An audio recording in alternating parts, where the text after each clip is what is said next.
Hari ini kebetulan adalah hari Jumat dan saatnya kita untuk menuju masjid untuk melaksanakan sholat Jumat. Mumpung lagi di Kota Bukhara, kita akan sholat Jumat di salah satu masjid tertua yang berada di kota tua ini. Umurnya kira-kira 1000 tahun. Jadi yuk kita cek bareng-bareng.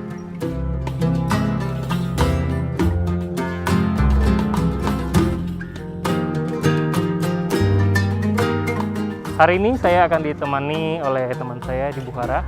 Jadi kita akan sholat Jumat bareng-bareng. Pengen tahu teman saya siapa? Yuk. Assalamualaikum. Assalamualaikum. How are you? Welcome to Bukhara. Yeah, thank you so much. Yes, okay. Thank you. Okay, thank you.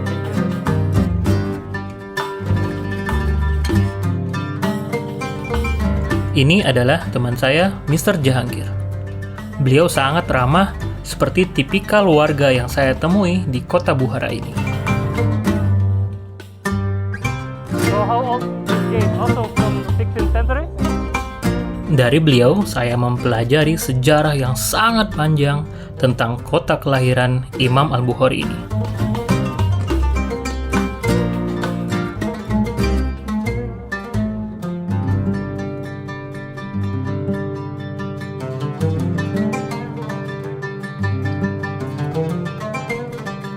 Arsitektur yang ada di Old Town Bukhara ini sangat menakjubkan.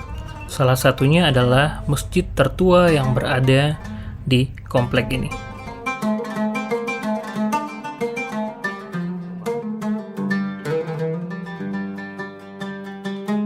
Tingginya antusiasme warga kota Bukhara untuk melaksanakan sholat Jumat di masjid ini membuat saya takjub dan teringat dengan ketika kita melaksanakan sholat Jumat di Masjid Raya yang ada di Indonesia.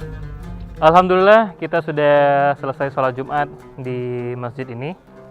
Area ini sebenarnya sudah ada sejak abad ke-9.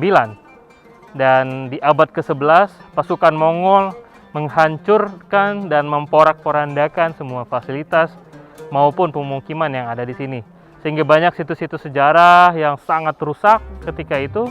Dan pada abad ke-16 mereka mulai kembali membangun daerah ini, yaitu orang-orang Uzbek, untuk kembali membangun madrasah dan juga membangun peradaban-peradaban yang telah dihancurkan oleh pasukan Mongol di zaman dahulu. Wait, cerita saya di kota Bukhara ini belum selesai. Episode selanjutnya, saya akan membawa teman-teman semua ke Benteng Bukhara. Yuk ikuti terus 1001 kisah lainnya di Uzbekistan.